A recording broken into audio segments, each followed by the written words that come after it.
Welcome to this webinar by Marius Consulting on how to sell more with the theory of constraints, especially in high-mix industries. I'm Philip Marius. I'm bilingual English-French. As a background, I started in manufacturing and fell in love with something we call lean today. At that time, back in 1984, it hadn't got yet that label.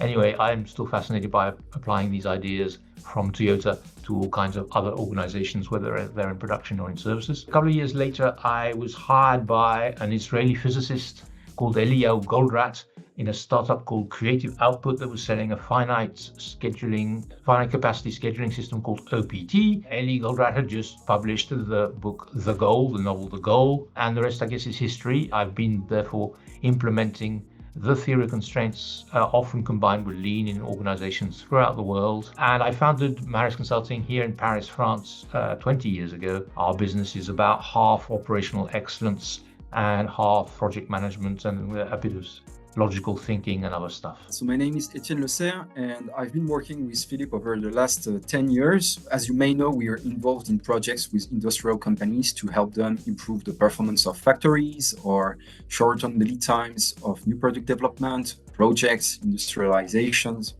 So many topics related to industrial performance. And to do that, we rely on the theory of constraints, on lean, or other industrial engineering ideas. So we mostly work with operations, with project managers, with R&D industrializations, but we also work sometimes with sales teams, sales managers, IT managers, or any other important topic related to industrial performance. So the idea was to share with you some of the things that we have done relying on the theory of constraints to help manufacturing companies that struggle with sales, with top line, with revenue, and how to help them to improve their situation. So this is mostly about lessons learned and a few ideas that you will find interesting if you have the same kind of challenges. The subject of how to increase sales and the theory of constraints for me is a personal fascination going a long way back. 39 years more precisely. I got caught up in the theory of constraints when The Goal was published, which went on to become a global bestseller, 11 million copies, 32 languages, and people are reading it all over the place. So he just published The Goal. I was working for him. We were selling software, and I couldn't quite understand why he'd written a novel.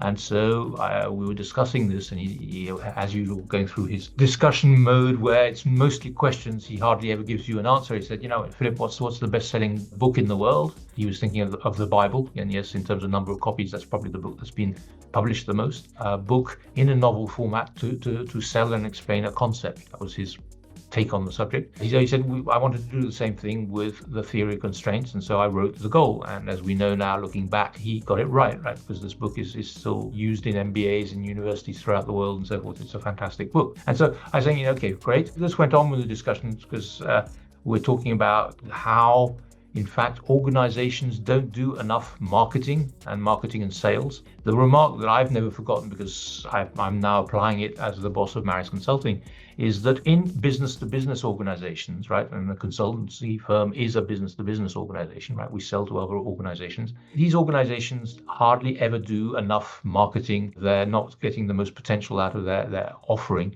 because nobody knows about it or not enough people. A lot of our clients, when they are in B2B, they have this weakness that their marketing and sales is not up to it, right? They're often making mechanical or electrical things, physical products, and they concentrate on making them and they forget or don't do any marketing, and the sales is a sort of necessary evil. So many times in the past 30, 40 years, I've been confronted with trying to get people to be more serious, more powerful in their marketing and their sales. Today, basically, we're going to talk about this in the segment or in this domain of business to business.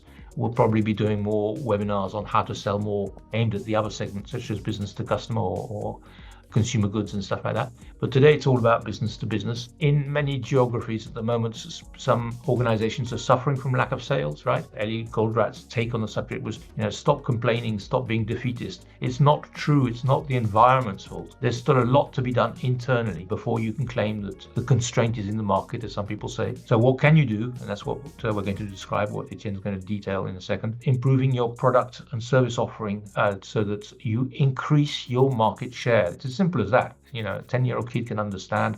Even if the market is in difficulty, even if the market is down, the solution when that happens is to increase your market share, right? Isn't it? This is based on our experience working with many different industries. The topic today is mostly about industrial companies that manufacture many SKUs, so high mix, low volume companies. We're not going to tackle all the topics, and we had to choose some nuggets to share with you. We will focus, as I said, on high mix factories. You can imagine, for example, pharmaceuticals, biomedicals factories, chemicals, mechanical, special machinery, this kind of industries. Companies that struggle with generating more revenue, but have, in theory, enough capacity to do that. So we will not talk that much about classical theory of constraints where you have internal bottlenecks. So it's not about IT, it's not about service companies, it's not just about sales. So this is also important. We will try to explain how the different departments within a company can help improve the top line. But to do so, we have maybe to present the situation we face usually when we work with companies and try to find patterns and similarities between the companies we work with to diagnose the most common problems that we find. Then based on that, we can explain an example of a solution, something that can be implemented in this kind of industries to improve the performance. And we will explain you how we usually proceed, what can be done, a few examples. When we talk about improving sales and so revenue, the first thing that comes to mind is improving sales management. And when we talk about sales management, we can discuss people involved, the processes they use, and the tools that they have. So you can imagine many different solutions to improve these three aspects. And usually it's about, for example, having the right incentives, having the right teams, the right people in the teams, improving the processes, calling more prospects, intensifying marketing, having closer collaboration between sales and marketing, and supporting this with better tools, better CRMs. So implementing Salesforce, for example, implementing other tools that are well known in the sales industry. Having marketing and emailing platforms, automated workflows. Well, you can imagine many action items. But my point here is if you really want to make a difference, you have to take a step back. And what is very useful is to see how these actions are prioritized and make them consistent, coherent, and to see the bigger picture, to see what problems you really want to address. With the theory of constraints, we like to use what we call the logical thinking process to map the causes and effects between all the problems that a company can face. And what is interesting is, for example, to ask people from different departments about the problems, to list them, and then to see what are the relations between these problems. So, for example, if there is a top line revenue, the biggest problem everybody talks about is that customers, for example, are buying less and less, or that there are not enough new customers. But then when you start to dig into the problems and find what are the causes to these problems, you may find, for example, that you lose customers because the on-time delivery is poor, below 80%. This is caused maybe by delays that are caused by bad priorities. You may also find that customers are buying less and less because the lead times are too long. So it takes too much time to deliver and the competition is doing better. Why are the lead times so long? Maybe it's because there are shortages of high volume products or a lack of raw materials. And then you can ask why and find the root causes. This is similar to Lean, but at the organization level. You know, the 5 whys, you can do the same here and try to deep dive and understand what are the fundamental causes. Sometimes what we find is that the organization has lost focus on customers. They don't focus anymore on customer satisfaction, and all the attention is on internal constraints. We also find that cost accounting is often one of the main reasons why we have these problems, because there are incentives over production or for reduction of inventory, of having bigger batches, of looking at variances at product level. And all these results in customers buying less and less or having no new customers. Of course, there are other problems. For example, if we focus on why there are not enough new customers, you can have a sales management problem and a marketing problem. But again, the idea is to deep dive and understand why, and then to prioritize the problems that you want to address, focusing on the root causes. This tool, the current reality tree, helps to map the causes and effects between all the problems that you can list and that people love to talk about in companies. And then when you look at the problems, you often find that there are conflicts. People in general want to satisfy the same goals, overarching goals. For example, they want the company to make more money, but the solutions are different and there are conflicts between the point of views. Some people will say that it is very important to reduce inventory to free up some cash, while others, for example, supply chain or sales, will want to have more inventory to make sure that they have stock on hand to satisfy customer needs. That's what we try to map with conflict clouds, so this kind of tool here, which is used to challenge the assumptions. So for example, some people might say that you absolutely need more inventory to satisfy the customer needs. Here, the idea is to note down the conflicts, note down the point of views, and challenge the assumptions. You can do that for inventory policies. Should we reduce or increase? You can do that for prices. Some people will say that you have to increase prices. Others will say, no, we have to reduce prices because we're losing customers. That's the same. You have to challenge the underlying assumptions. That's where the theory of constraints can be very useful, because another way to talk about prices and profitability, an approach that is called throughput accounting. The idea is that prices are not just cost plus a margin taking into account labor, taking into account raw material costs, taking into account variable and fixed costs. With the throughput accounting point of view, we focus on the margin, the profits you get, taking into account only truly variable costs. And when you look at your product portfolio with throughput accounting, you may have some surprises on what products are the most profitable. Thanks to this approach, you can discuss pricing policy in a different way than what you are accustomed to do. This approach of throughput-based pricing can help some of the conflicts you have between reducing or increasing prices. And then there are other conflicts about the minimum order quantities. Should we reduce it or should we increase it? Same thing for inventory. In the end, what we want is to increase availability and to satisfy the customer's needs, taking into account your real capacities. Sometimes it totally makes sense to reduce the minimum order quantities,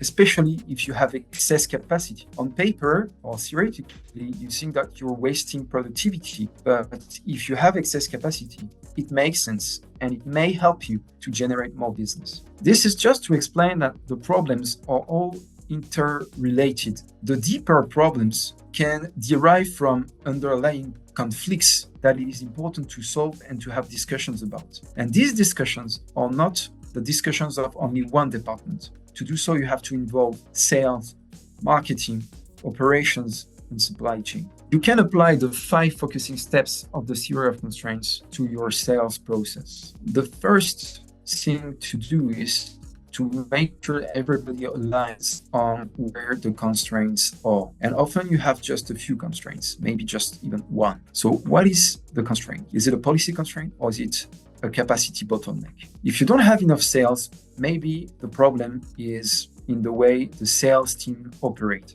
or maybe it's in the way you serve the existing customers. Once you agree on what the constraint is, you can define ways to optimize the way it works, the way it is operated. So that's the second step. Exploit the constraint. Then subordinate, elevate, and go back to step one. So just a few words to go a bit deeper in this topic. If the problem is that there are not enough customers or that there is attrition and customers are leaving, the goal when we talk about exploiting the constraint is maximizing the satisfaction of the customers. So really to be more customer centric. To do that, you need to subordinate other departments to this satisfaction of the customers. Supply chain, operations, etc. One of the important KPIs here is OTIF, on time in full, or the lead times, so the time it takes to serve the demand. And once you've done that, improve the OTIF, reduce the lead times, you can invest more to address new markets, new territories, because maybe you're in an industry or you're serving industries that are in a crisis or where the market is reducing, is shrinking.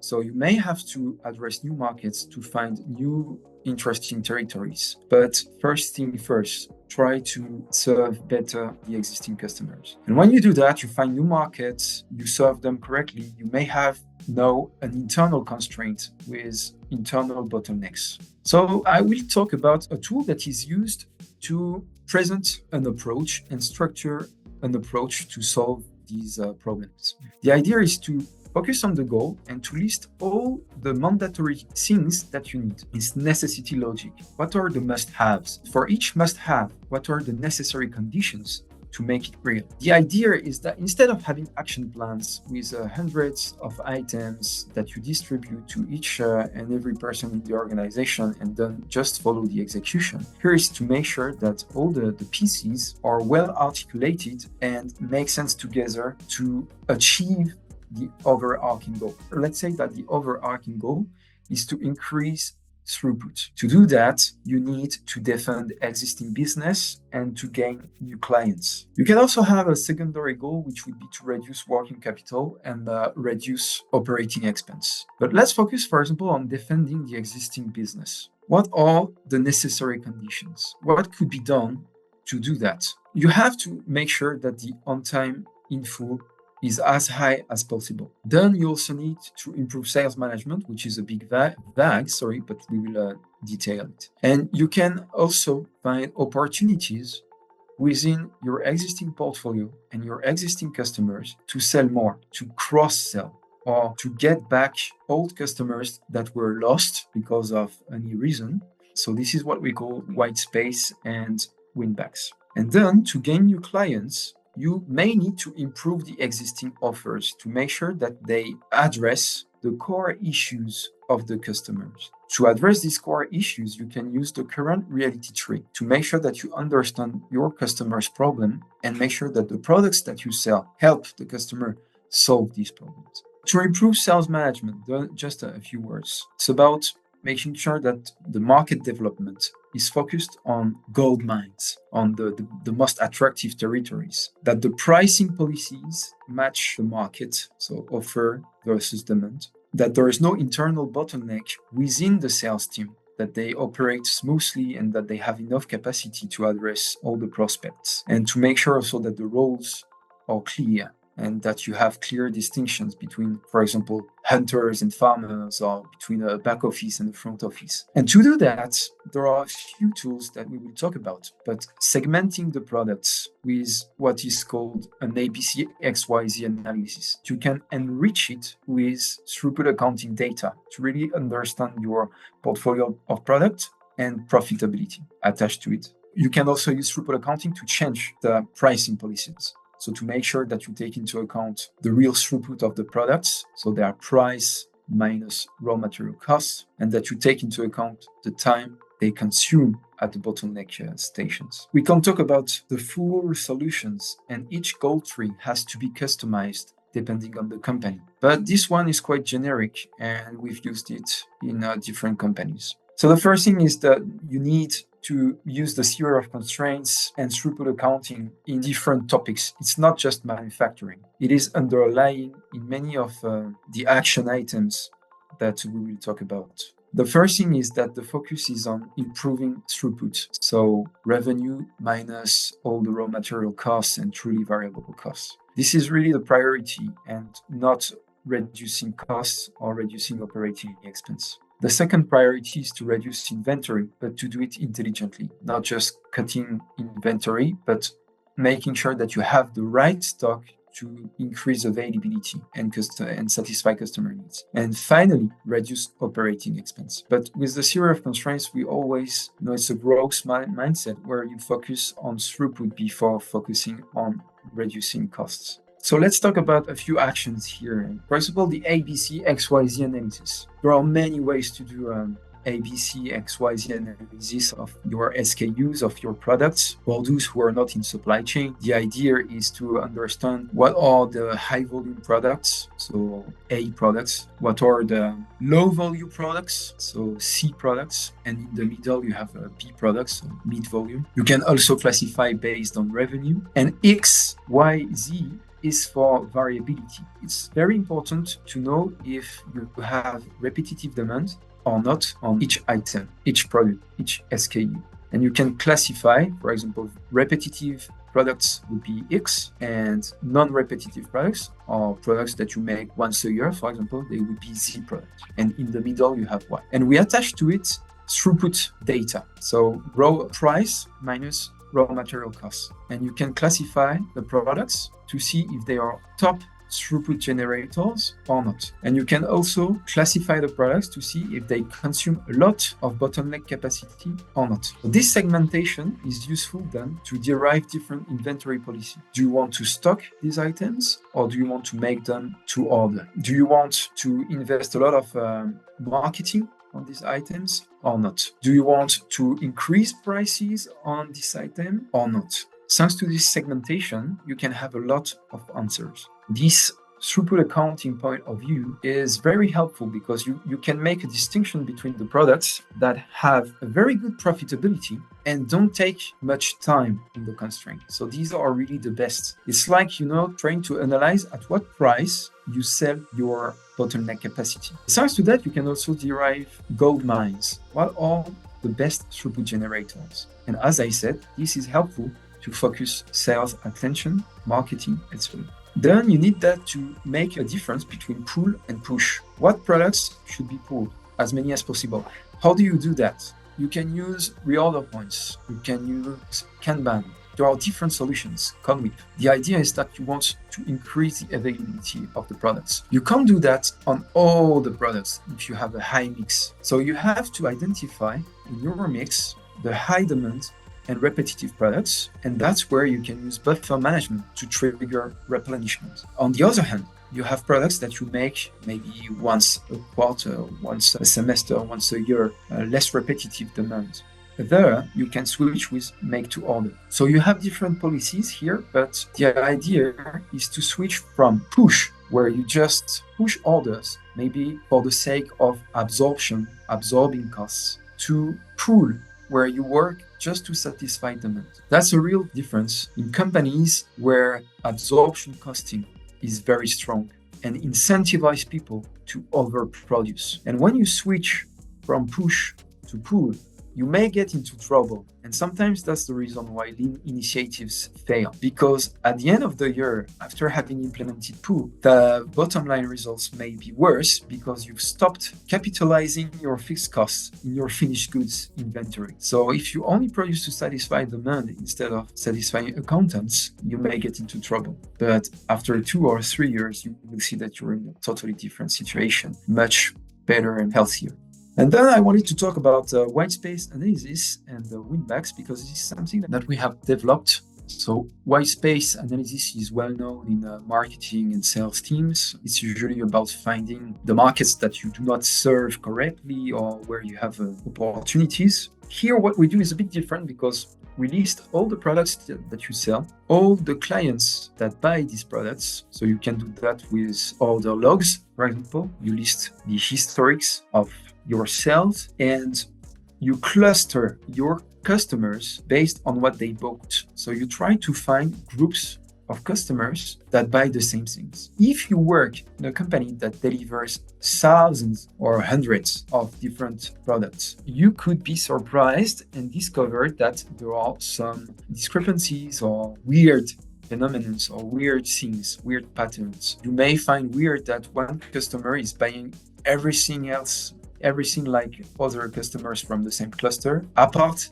from one product. So this means that you may have an opportunity here. Or you may see that a product is sold to many customers except this one. So that's where clustering and showing this data, this analysis to the sales team can reveal untapped potential. And then there is sales funnel management. You can use the 5 focusing steps to your sales processes. So selling is a pipeline where you need to research your contacts, then you need to get into contact with them. You can send them some materials to nurture the leads, have a call, a second call, then have a deal. But somewhere in the process, you can have bottlenecks. Maybe someone in the team has less capacity and a lot of leads to address. That's where it matters to follow the cues and to have the proper tools to manage these workflows. And doing so, you can reveal bottlenecks and how to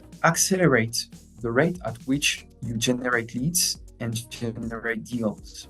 You can also monitor the percentage of dropouts. So how many leads have been lost at each step, and try to reduce these dropout rates. But still, it's related to the theory of constraints and finding priorities based on the way opportunities flow into the pipeline. You see on the goal tree that there are many other items or topics that we've not talked about. For example, improving offers with Mafia offers. We've talked about improving availability. This is one way to improve the way you serve your customers. You can promise shorter lead times when you switch from push to pull.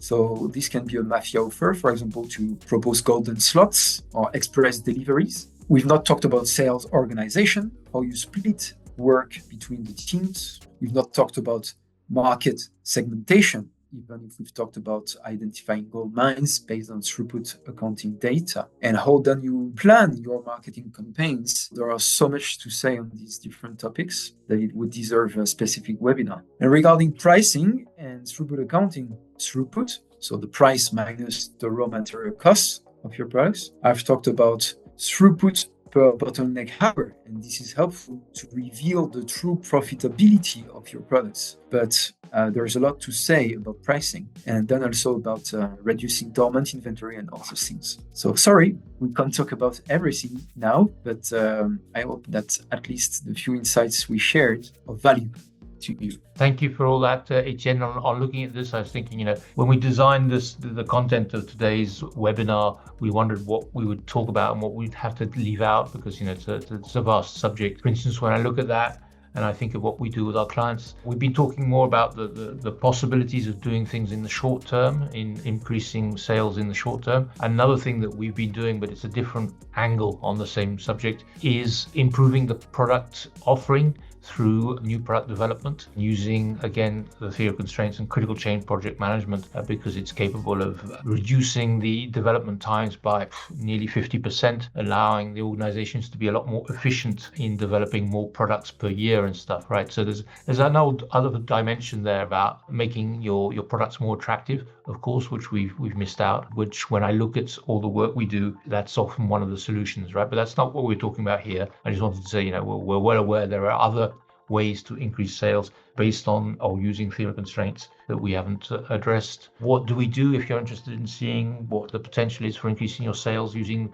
the ideas that are here or others? Well, we do a diagnostic. We have a reputation for being able to do very rapid diagnostics. We usually do them in 2 days for one facility. We come on site, of course. We interview people and we have lots of talks with the various people in case of sales, of course, with all the people in the sales department. As Etienne's pointed out, since there's quite a lot of interconnection between sales and operations, we'll be talking to people dealing with the supply chain and OTIF and lead times, the availability and all these sorts of things. Anyway, diagnostic, a couple of people, 2 days. Then we present our conclusions on the afternoon of the second day and then send in a report. Do contact us if you're interested. As I say, we have quite an impressive reputation for what we're capable of understanding and recommending in a very short space of time. Once we do that, the next step after that is either you just take away all these recommendations and do it, whether it's because you're a smaller organization or whether it's because the the action plan is fairly simple and you feel you can do it alone, that's no problem. Half of our 2-day diagnostics end up by the client,